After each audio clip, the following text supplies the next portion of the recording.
Le matin, Manu avait une mission prévue pour la mi-journée. Il m'a donc demandé de l'accompagner à l'hôpital. Et contre toute attente, il m'a présenté à tout le monde.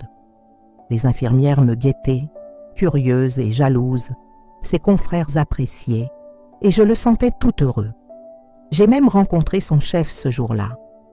À midi, il a pris la route. À son départ, je suis retournée m'allonger à la maison et j'ai repensé à notre réveil.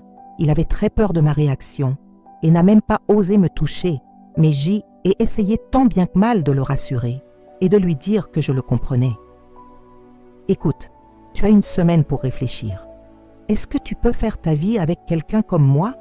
Est-ce que les erreurs du passé qu'on regrette doivent influencer le présent de quelqu'un qui a changé? Dieu m'a lavé et m'a déclaré pure, et je crois que je le suis malgré mes erreurs, malgré mes fautes. Toi aussi, tu peux me regarder comme ça ou autrement, à toi de voir. » Voilà sur quelles paroles on a décidé de se baser ce jour-là. Manu allait mourir, ça je le savais. Mais de quel type de mort allait-il mourir? Comment allait-il me regarder quand il allait réaliser que c'est moi qui l'avais ramené dans ce monde qu'il détestait? Et si je ne le faisais pas, on allait envoyer des agents le tuer. C'était toujours comme ça. Je savais qu'il était partout, veillant sur les siens. Et Manu était sûrement un des siens. Toi, à la lumière, je ne suis pas digne de te parler, mais je viens te parler d'un de tes enfants. Sa vie est en danger et, dans notre royaume, son sort a été scellé. J'ai vu des gens qu'on avait déjà déclarés morts, des gens en qui on avait semé des maladies incurables, et tu les as guéris, nous mettant en échec. Je t'ai vu les enseigner comment déjouer tous nos plans, nos ruses, et nous combattre par le feu de ton esprit. À la mention de ton nom, tout le monde tombe dans notre royaume. Quand tu envoies ton feu, c'est la débandade totale. Je t'ai vu venir jusque dans notre monde chercher celui que tu as choisi, celle que tu as décidé par ton bon cœur de délivrer. Est-ce celui-ci que tu ne vas pas délivrer? Je ne peux pas désobéir parce que de toute façon, ça ne dépend pas de moi, mais il me semble que ça dépend de toi. Si ma grand-mère a pu m'abandonner hier quand j'étais dans la détresse, si mon père a pu m'abandonner au Gabon quand ça n'allait pas, je sais que toi, tu n'as jamais abandonné ceux qui te prient. Tu nous as mis tout un royaume au travail à cause de la prière d'une petite fille. Je sais que tu peux, alors montre-moi ta force. Je ne voulais pas qu'il me déteste à vie, qu'il me prenne pour une menteuse, qu'il ne supporte plus ma présence. Allô, Mera? Et qui est? Elle a pris ça où? Elle est allée combattre. Comment elle va? C'est une guerrière, très très bien. Je suis allée la trouver à la maison, mais avant, je suis passée chez moi. J'ai rangé mes affaires, la mort dans l'âme. J'étais moi-même prête à me donner la mort. La vie n'avait aucun sens si je devais tuer celui que j'aimais. Ça m'a pris 2 bonnes heures, puis Manu m'a envoyé un message. Mon amour, je suis bien arrivée. Si nous réussissons à traverser cette passe, je te promets de t'être fidèle. C'est la plus grande promesse que je puisse te faire. Je vais oublier la haine pour les femmes et être que l'homme d'une seule femme, toi. J'ai collé le téléphone sur mon cœur. Je devais aller récupérer l'arme qui allait l'achever. En sortant pour prendre le taxi, je me suis arrêtée devant une église où les gens chantaient.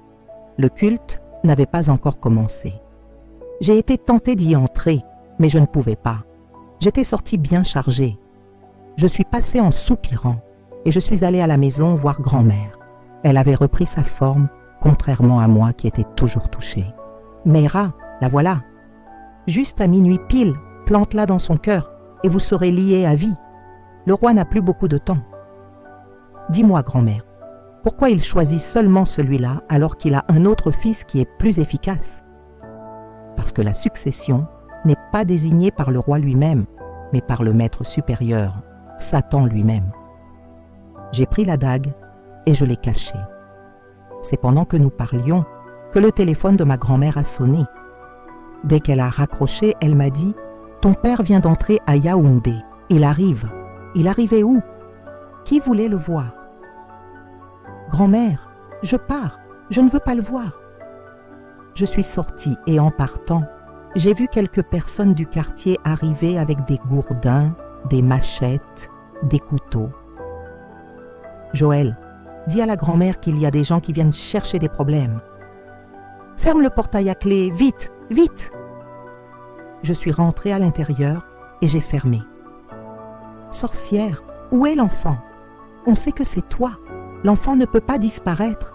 La famille cherchait le petit garçon, certainement celui dont le sang stagnait dans le ventre des femmes-ci. J'ai attendu, fatiguée, jusqu'à ce que ma grand-mère appelle la police et pleure son innocence devant eux. Ils ont dispersé la foule et moi, je suis rentrée à la maison. Il fallait que je m'apprête, que je me prépare. J'ai écrit une lettre, mais je l'ai déchirée, puis une deuxième. Rien. Finalement, j'ai tout emballé et j'ai caché ça dans un coin. Je lui demandais pardon. Je lui expliquais à quel point j'avais mal. Finalement, j'ai renoncé et j'ai attendu l'heure. Si le monsieur de la lumière était vraiment Dieu, il n'avait qu'à faire ses preuves.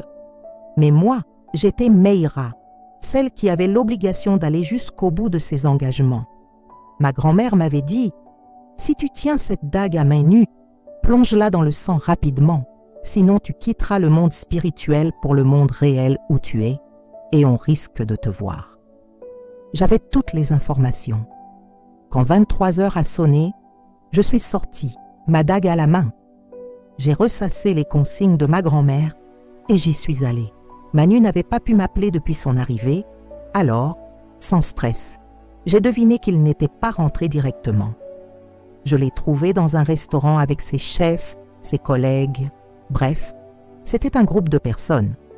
Je reconnaissais plusieurs de ses collègues que j'avais vus la veille, mais j'étais en esprit et aucun ne pouvait me voir.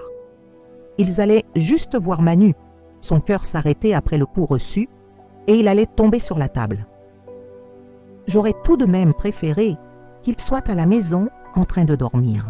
Quand minuit était sur le point de sonner, je me suis rapprochée de lui et j'ai enlevé le tissu qui couvrait ma dague. Je l'ai levé devant lui. « Manu, mon bébé, pardonne-moi. » Bizarrement, c'est comme s'il m'avait entendu, car il a levé la tête pour chercher quelque chose. « Frappe, Meïra, frappe! Voilà les 12 coups de minuit. Tue-le !»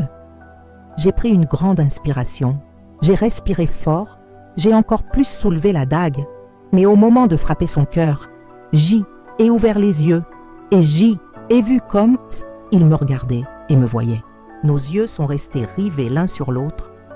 Et puis j'ai paniqué. J'ai lâché ma dague par mégarde et j'ai constaté que minuit était déjà passé. J'ai entendu le bruit de la dague qui tombait et c'était physiquement.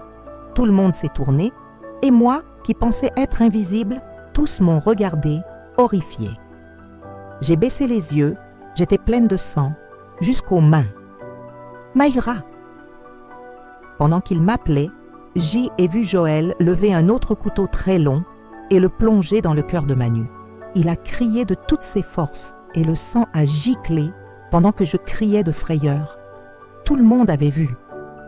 Manu s'est effondré, les yeux hors de leurs orbites. Joël venait de le poignarder et je me retrouvais avec le couteau qu'elle avait employé en main.